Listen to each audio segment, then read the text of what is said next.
Muchas gracias, Sandra. Gracias, Ana, por todas las presentaciones. Voy a compartir mi pantalla.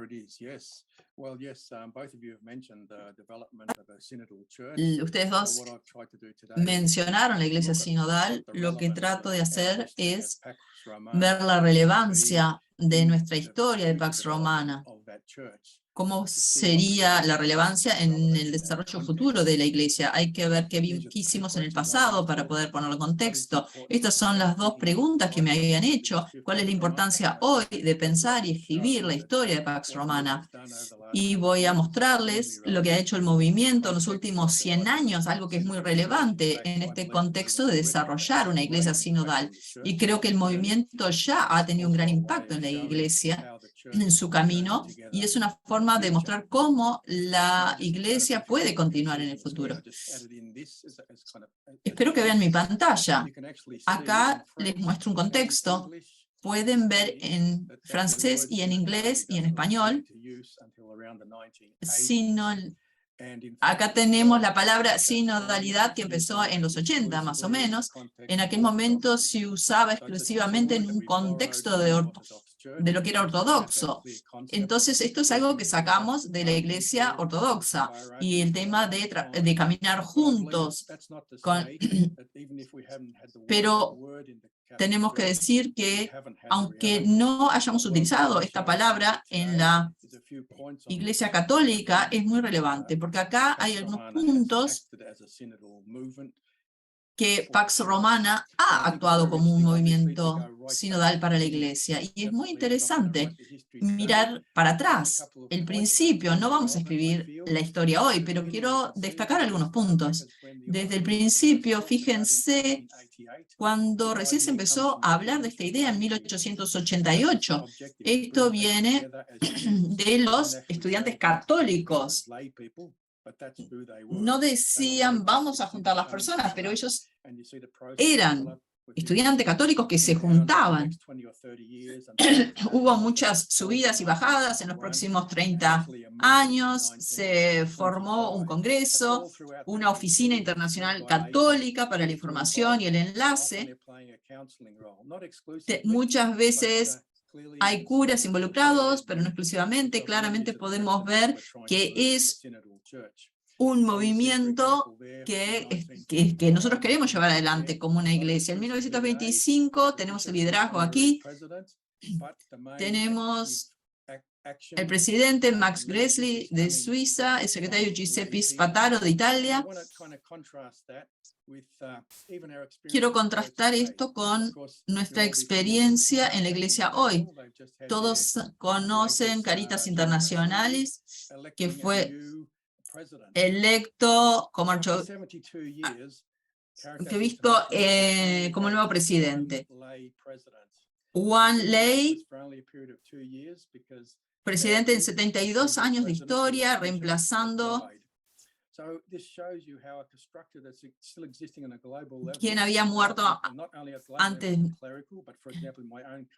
Estamos en mi país, como en Australia, el presidente sigue siendo un cura. Es una estructura de clérigo.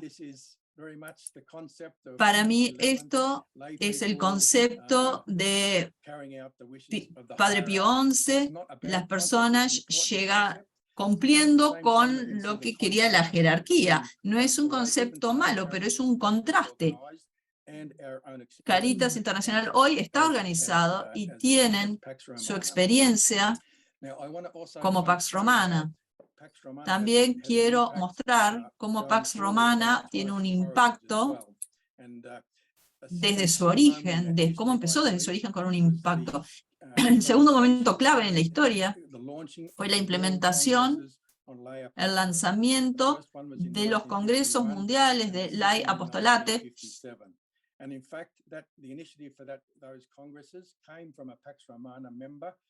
Esos congresos vinieron de un miembro de Pax Romana, también de Acción Italiana, y es muy interesante ver que él no organizó un Congreso Internacional de Acción Católica. Al principio, desde el principio, él quería hacer un Congreso de Lay Apostolate. Esta es una área en la que Pax Romana cumplió un rol de liderazgo y era muy relevante también, porque acá tenemos, acá el Vaticano II, Apostolicam Acpositatem, el decreto de Lay Apostolate. Hay un gran cambio que ha pasado desde los 50 a los 60 y mucho de ello vino de Pax Romana y también de los movimientos de acción católica. Otra cosa muy importante, sobre todo el primer Congreso Internacional, fue el método. Si se fijan, en 1951 fue el primer Congreso Mundial. Tenemos, Henry Camare dijo que era un evento crítico, y todo lo que pasó 15 años después en el Consejo. Pax Romana entonces estuvo involucrada desde el principio, y vemos algunos cambios que llevaron a los eventos para el Vaticano II. Perdón que te interrumpa. Los traductores están pidiendo que hables más despacio, por favor. Perdón que haya interrumpido, discúlpame. Para mí es muy difícil hablar despacio.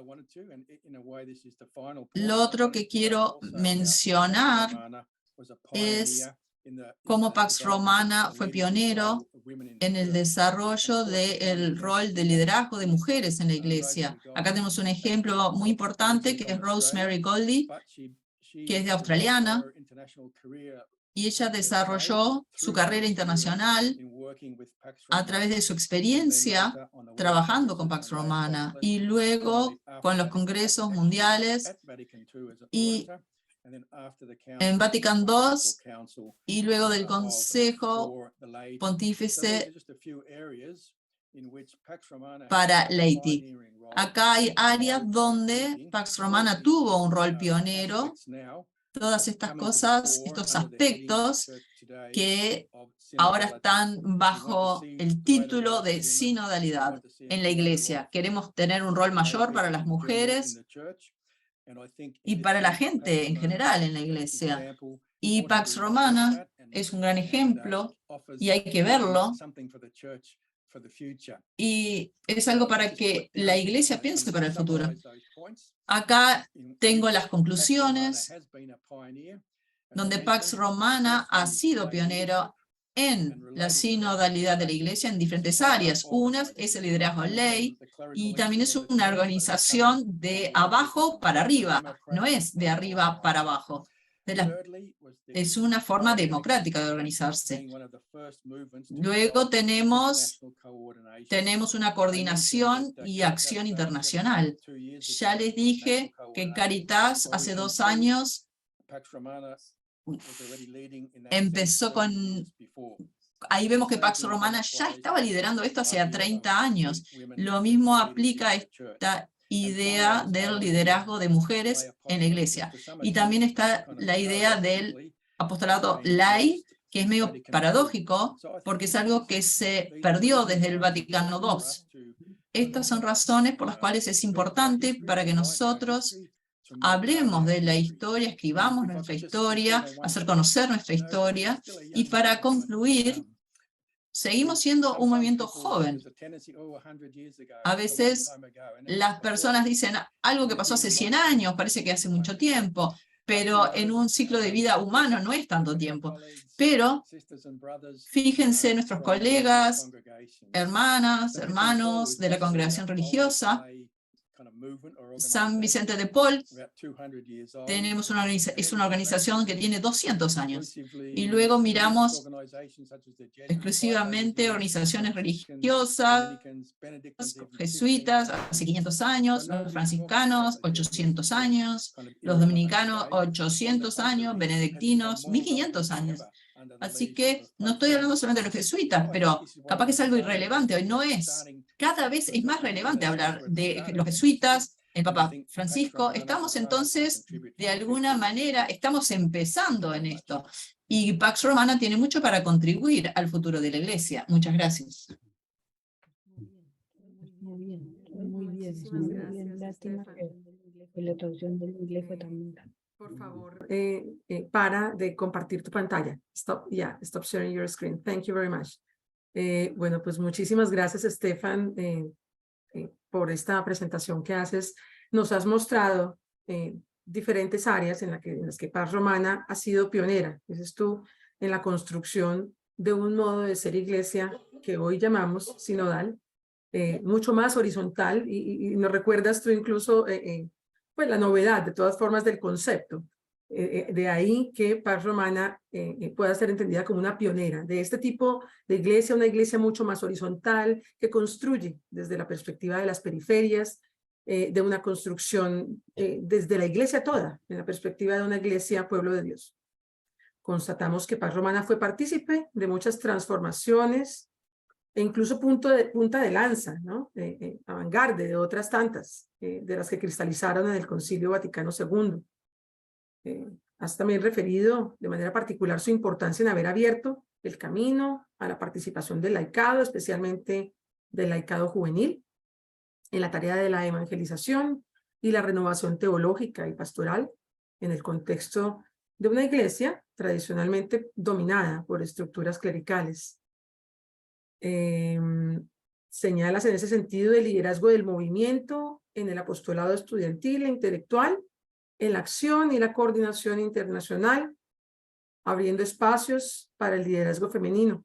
Cabe que también resaltemos el liderazgo del movimiento en su capacidad también de contestar y contraponerse a un modelo de cristiandad de la iglesia, en ese sentido, ¿no? Lo que hemos dicho arriba, al promover pues esa reflexión y acción apostólica desde las bases, desde el laicado hacia las estructuras de la iglesia institucional. Sobre este último asunto, estas distintas perspectivas, estas tensiones desde donde se construye también el movimiento, podemos esbozar nuestra siguiente pregunta. La riqueza de la experiencia comunitaria, que también nos recordaba Ana María, dentro del movimiento, y los variados contextos sociales en los que el laicado juvenil se insertó para llevar a cabo la tarea de la evangelización, ha llevado más bien a que sean múltiples las expresiones del compromiso cristiano.